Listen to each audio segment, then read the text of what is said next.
Welcome to episode 326 of the Brainy Business, Understanding the Psychology of Why People Buy. Today's episode is all about how to successfully pitch your business. Ready? Let's get started. You are listening to the Brainy Business Podcast, where we dig into the psychology of why people buy and help you incorporate behavioral economics into your business, making it more brain-friendly. Now here's your host, Melina Palmer. Hello, everyone. My name is Melina Palmer, and I want to welcome you to the Brainy Business Podcast. Today's episode is filled with my tips for how to successfully pitch your business.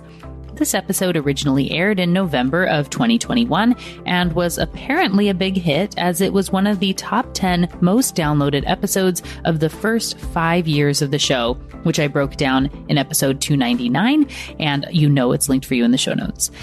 I get asked about pitching and positioning tips all the time, and I think this is the perfect time of year to think about this. So why is that?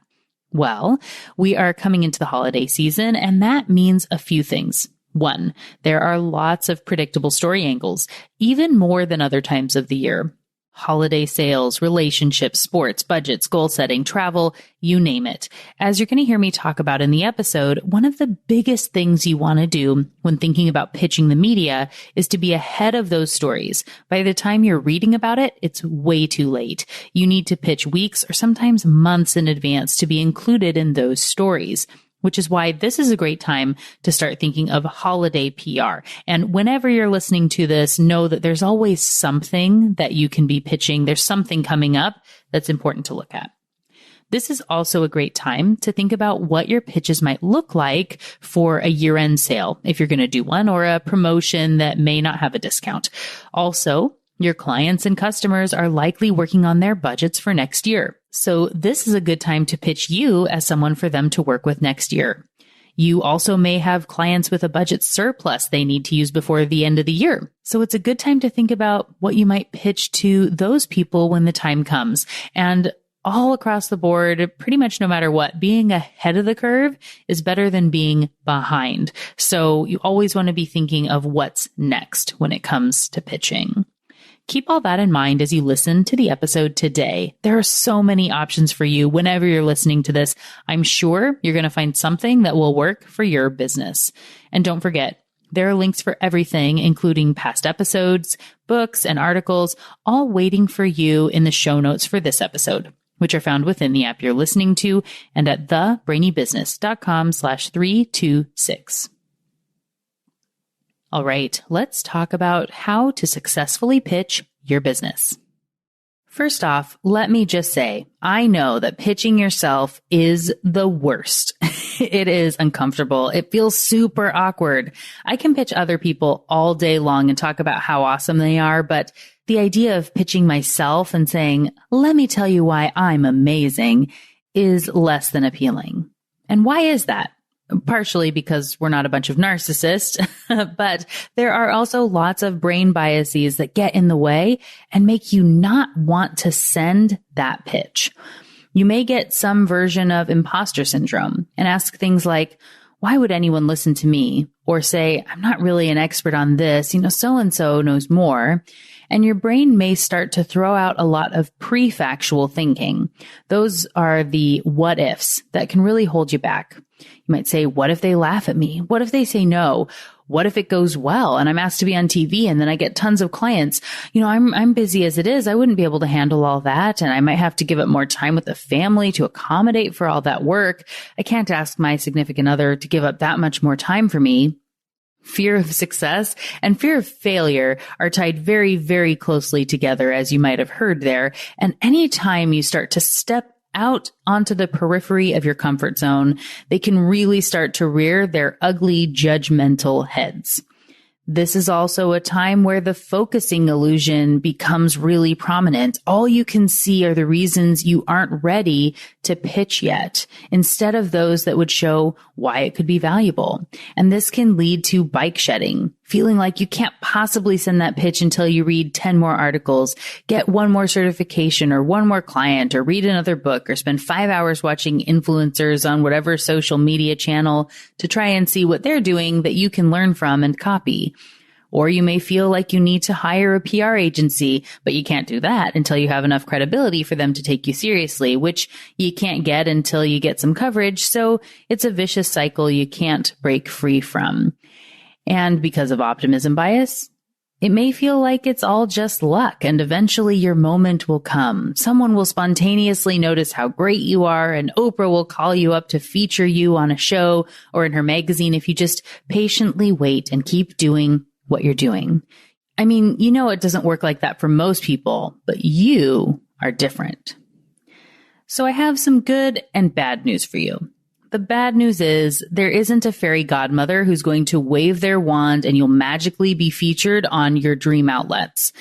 The good news is it doesn't have to be that hard to pitch the media. And if you use my tips and just try, you will likely get some success. As they say, you miss 100% of the shots you don't take. But once you start swinging, you might just hit something. Pretty sure I mixed metaphors there, but I'm going to go with it. Obviously, you know, sports isn't my super strong suit there. My husband would be appalled. Anyway, I really just glossed over a lot of those biases that are holding you back. Like I said, they all have past episodes on the podcast. They're linked for you in the show notes, so you can learn more about any particular one if you want to know how it might be impacting you. But I don't want to dig in too much because while it is important to know what they are and that it's normal to feel this way, you also need to stop letting those biases get in your way. Instead of letting the focusing effect be narrowed in on all the bad things that could happen or the credentials you don't have yet, focus on something else. What could happen, where you can add value. Look at the positive side and focus on that. You can prime your brain so that you're surrounded by words and images that support your goal. When you start to have prefactual thinking, what if you into submission, shut it off. Make it stop. Just don't. And whenever you feel the need to procrastinate and do whatever else before you get to pitching, stop. If getting featured in the media is a goal for you this year, it has to be a priority and you need to just do it. That can mean blocking out time on your calendar, a certain day of the week or a certain time of day. I'm going to talk later about help a reporter out and they send out daily emails, but making sure you have the time set up to look for those right pitches, to invest in this if it is a goal for you is more important. And make sure you do whatever that goal is each day or week or however you break it down to make this the priority it deserves to be. And now I'm guessing you might be asking, why? Why do you need this sort of coverage and why does pitching matter? There are 3 main areas I'm going to focus on when it comes to pitching the media: availability bias, familiarity bias, and social proof. And we're going to start with social proof because it's the easiest of these concepts. Because we're a herding species, we look to others to determine our best course of action. Robert Cialdini references multiple kinds of social proof in his books and in the episode where he was here a guest on the podcast. Of course, I'll link for you in the show notes, including the wisdom of the crowd and the wisdom of an expert. He also talks about authority bias. When someone credible, like a certain reporter, news outlet, or celebrity, is saying good things about your brand, other people are more likely to believe that you're a great option for them because of the social proof. You get wisdom of the crowd with reviews and ratings, and getting the credibility of a source that's perceived to be something you can't buy makes people believe in that even more. Now, technically, some of these things can be bought, but it doesn't always feel that way to the brain. And we're really just talking about earned media here and the value that comes with that. We like to believe that something wouldn't be featured on the news or in a particular media outlet if it weren't true and fully vetted before going live. Ideally, that is the case, though I'll tell you it isn't always, but that's not the point of today's show. What you need to gather from this piece is that social proof matters, specifically wisdom of an expert, because it helps people feel comfortable trying out your brand. In this case, the expert is the podcast host or the social media influencer or the news outlet. You are wanting to get the halo effect of them endorsing you to others that are within their sphere to give you that credibility that will make it so more people want to learn from you, buy from you, things like that. The next benefit of being featured in the media comes with familiarity bias. We humans like things we've heard about before and tend to believe things to be more truthful once we've become familiar with them. If you always hear the name of a certain brand of tires, let's say, they're the sponsor of various shows and are featured positively in stories on your local and national news. When it comes time to choose a brand of tires, you're going to feel that the one you've heard about a lot is the better and more reliable one. You're familiar with it, so you like it more. That means it isn't just enough to have stories about the need for snow tires in winter. You need your brand of tires to be the feature of that piece and have someone from your brand quoted as an expert so that people are familiar with you in association with that thing they're going to need down the line. And this ties into the final brain bias that's working to your advantage when pitching the media. It's called availability bias and was the focus of episode 15 of the podcast. As I've said, this and many other episodes are linked for you in the show notes, but I want to bring particular focus to this one, as it's the bias I most closely tie with pitching the media and helping you to do so with the highest success rate.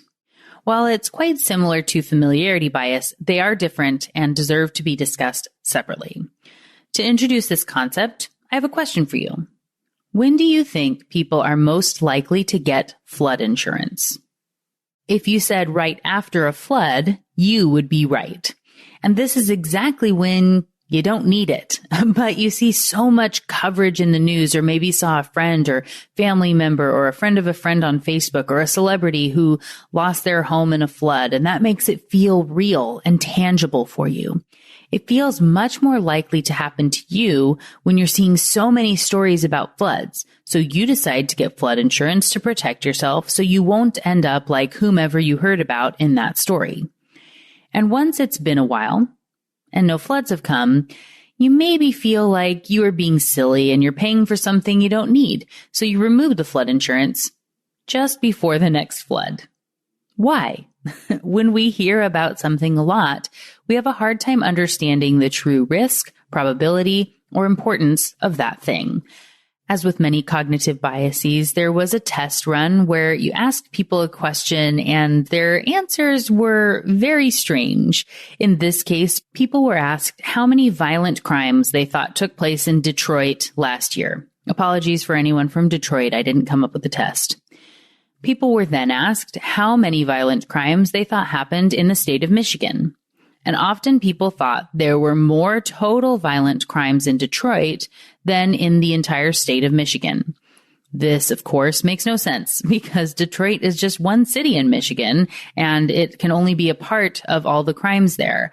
But we hear more about crime in the city of Detroit than in the rest of the city. And so our brains are biased in this way. Another of my favorite examples is going to have you guessing again.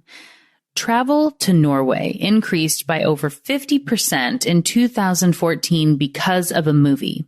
Can you guess which one it was? Don't worry, I'll wait. Make a guess. Pause the show if you have to, but don't Google. All right, now that you're back, again, we're asking travel to Norway increased by over 50% in 2014 because of a movie, and it was Frozen, an animated Disney movie that took place in a magical, fictitious kingdom that was merely inspired by Norway, made it so searches for flights to Norway were up over 150%. And there was a huge jump in tourism because kids were so excited about going to see Olaf and Sven, who sadly would not be there when they arrived. But the popularity of Frozen made it so people were excited and starting to look to travel or do anything that was related to that movie. In another example, sales of Mars bars went through the roof when the Mars rover launched. Our brains really are that silly and literal a lot of the time. Thankfully, you don't need a Disney or NASA-sized budget to benefit from availability bias. Though I will say, if the Star Trek franchise hasn't been taking advantage of William Shatner going into space, they are absolutely missing out. The Big Bang Theory probably got some residual benefits here as well. What you do need to do to take advantage of availability bias is to think about what people are going to be thinking and talking about, and see how you can offer a unique perspective on that topic. Here's an example. A friend of a friend is a handwriting expert, and we all might think, what the heck is newsworthy about that? And because most handwriting experts would think that, it allowed this person to carve out a niche for herself. When Prince William and Kate Middleton were getting married, it was all anyone seemed to want to talk about.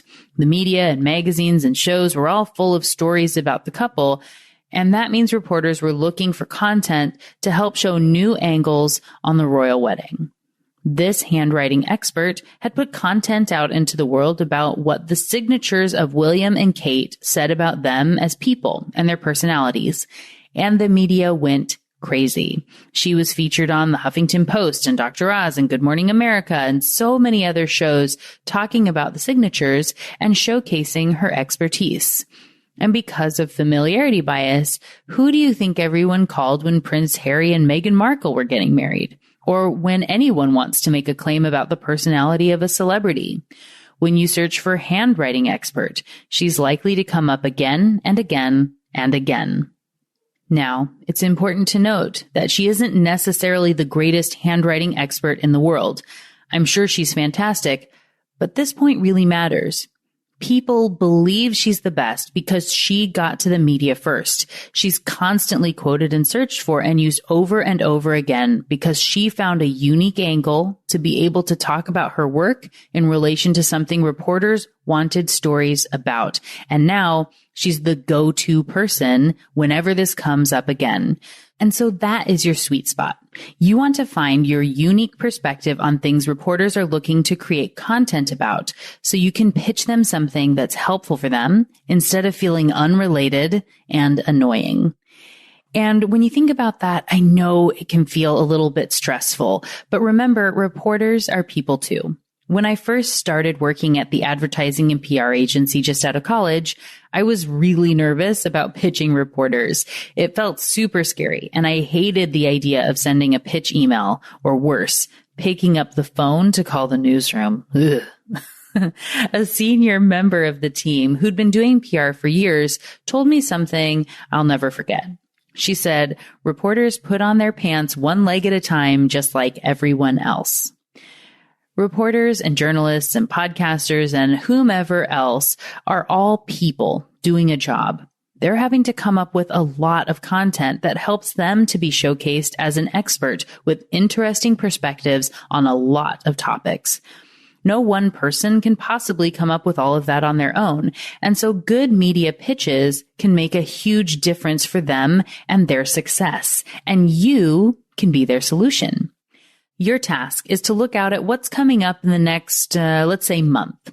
What's happening in sports, or what holidays are coming up? What's going on in the economy or in international relations? What new innovations are coming out or recently launched? What company's about to go public? What about the weather? What's trending on Twitter today or other social channels? What's the newest TikTok challenge? What unique perspective could you offer about each of those totally random but particular topics? Remember, even if it seems like a bit of a stretch, it doesn't mean someone wouldn't want that perspective or that it's not valuable. It just means there might be a niche you can carve out for yourself that doesn't exist yet. Remember, change that focusing illusion on the positive side. Be priming your brain in those good ways so that you can be the solution of something no one has thought about yet. You know, who would have thought that a handwriting expert would be featured for the royal weddings and sought after?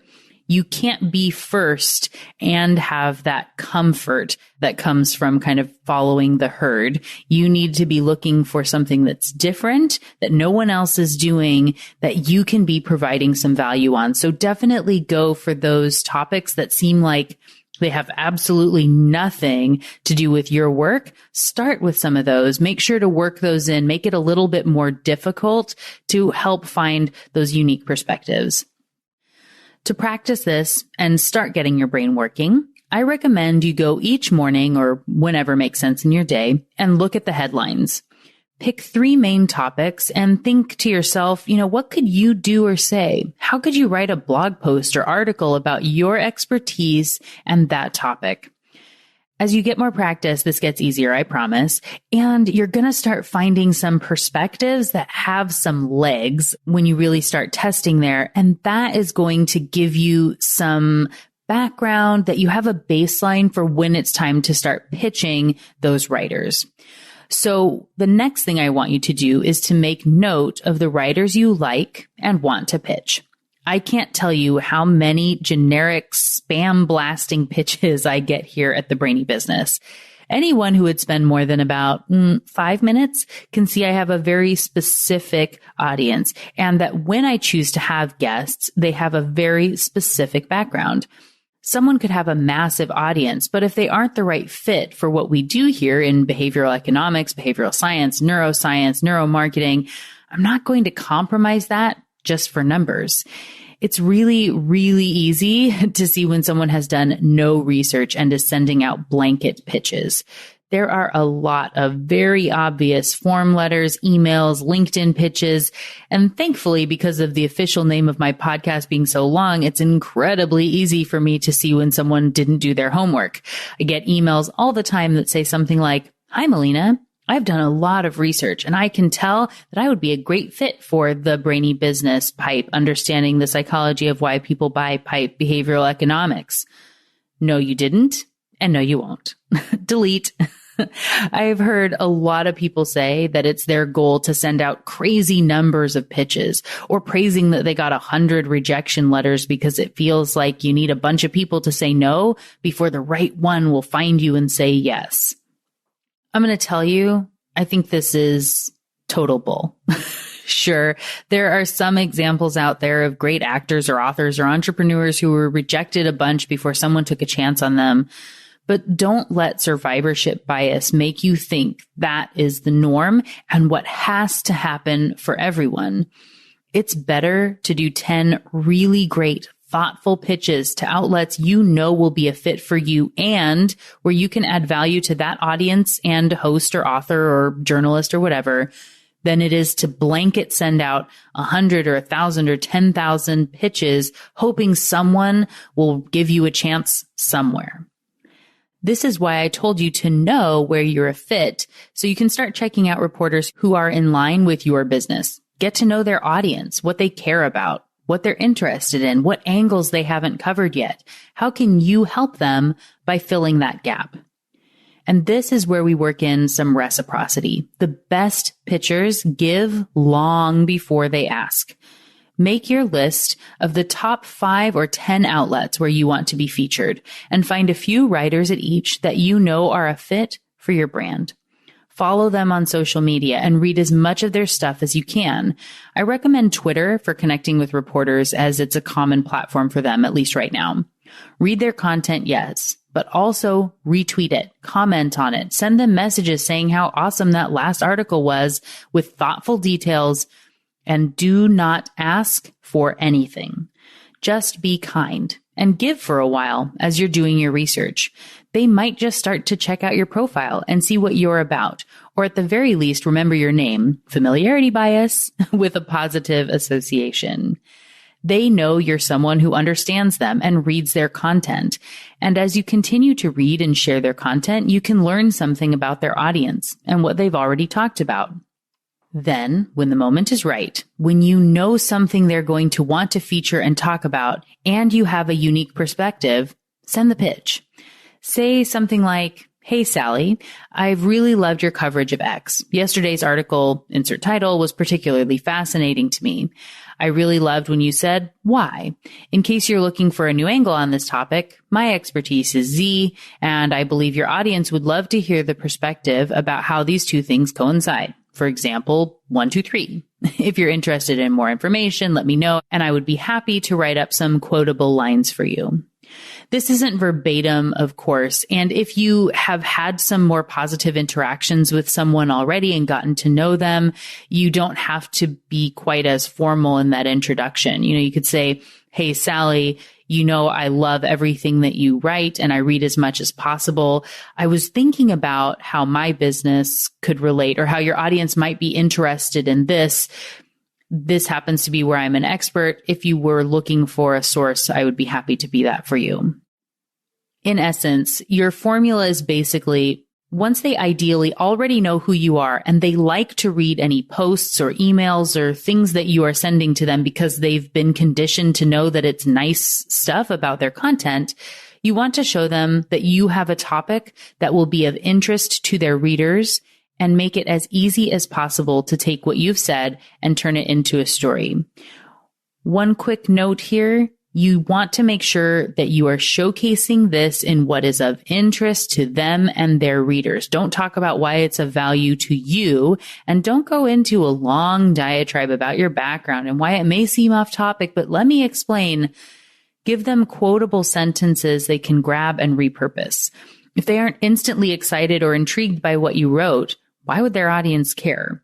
They don't want to do a lot of work, and so you need to inspire them to want to write up a story about what you're pitching, and making it exciting and easy will make it much more likely that it's going to happen. Now that I've anchored you to this somewhat more difficult process, you don't have to pitch all reporters cold like this. I can appreciate it's more of an advanced tactic and might be a little scary to start with. So in that case, I recommend you sign up for HARO, or Help a Reporter Out. It's linked for you in the show notes, and it's a free service you can be on a list for. And when reporters are looking for sources while they're working on stories, they put them into HARO. The service sends out 3 emails a day, and you can skim through the topics to see if any apply to you, and then you can respond with your insights.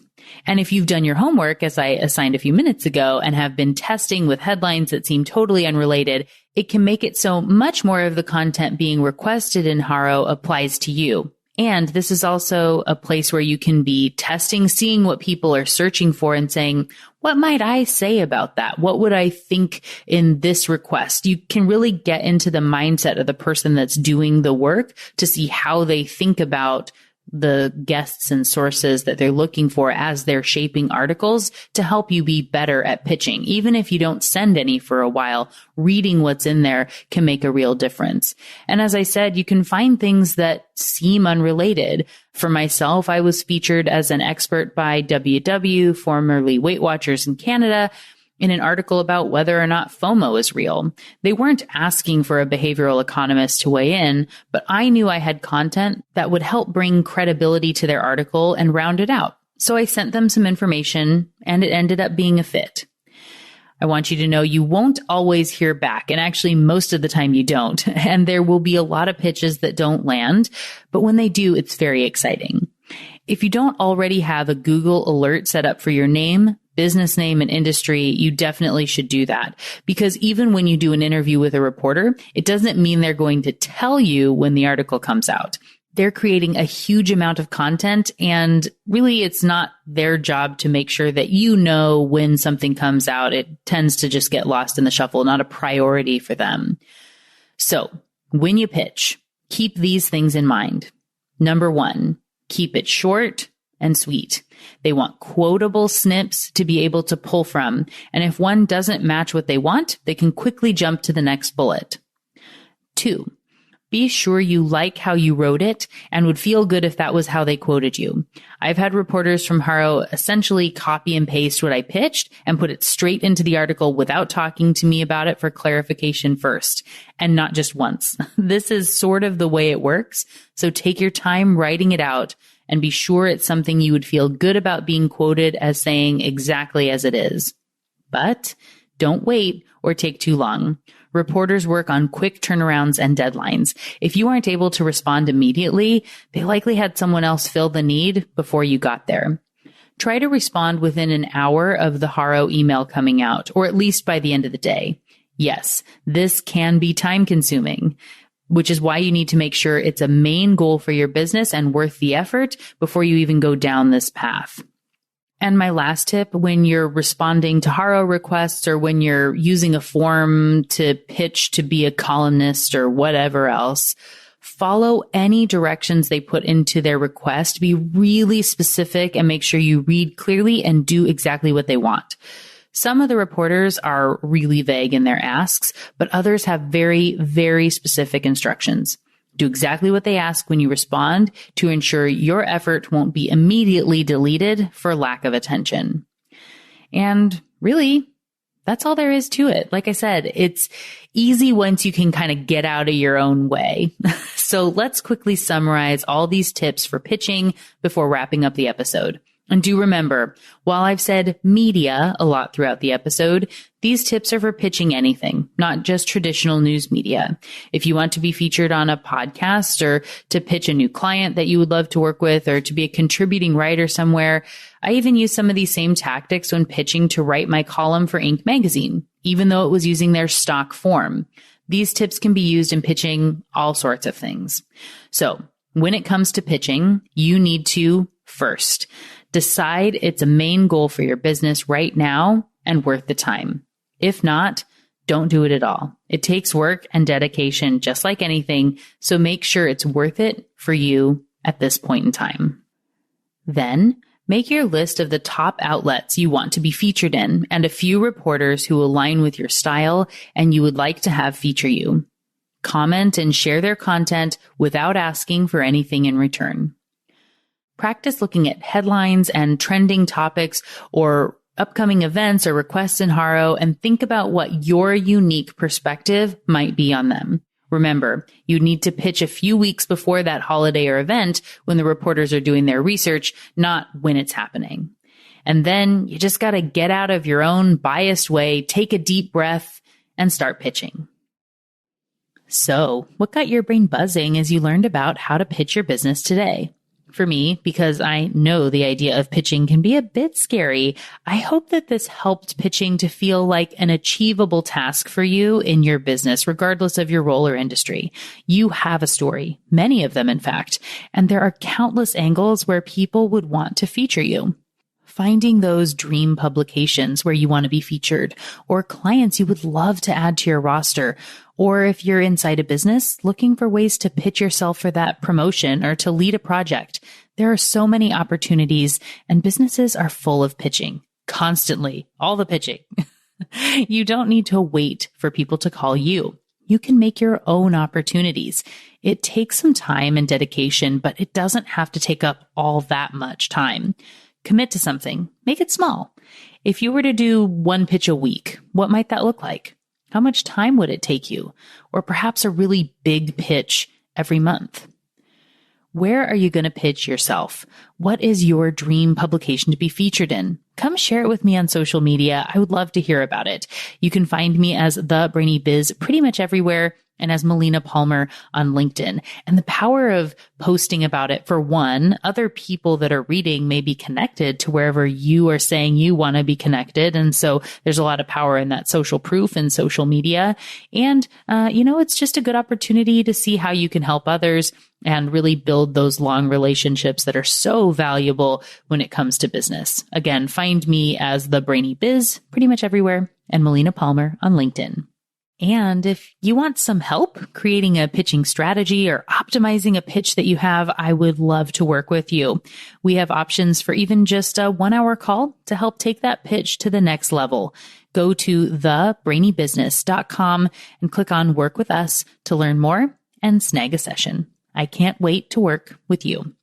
And to make it easy, there's a link in the show notes, of course, along with links to related past episodes, books, a timestamp summary of this episode, and more. It's all waiting for you in the app you're listening to and at thebrainybusiness.com/326. And just like that, Episode 326 on how to successfully pitch your business is done.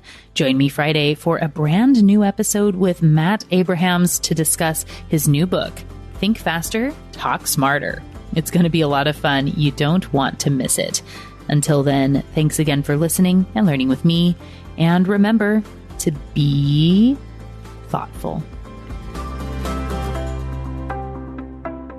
Thank you for listening to the Brainy Business Podcast. Melina offers virtual strategy sessions, workshops, and other services to help businesses be more brain-friendly. For more free resources, visit thebrainybusiness.com.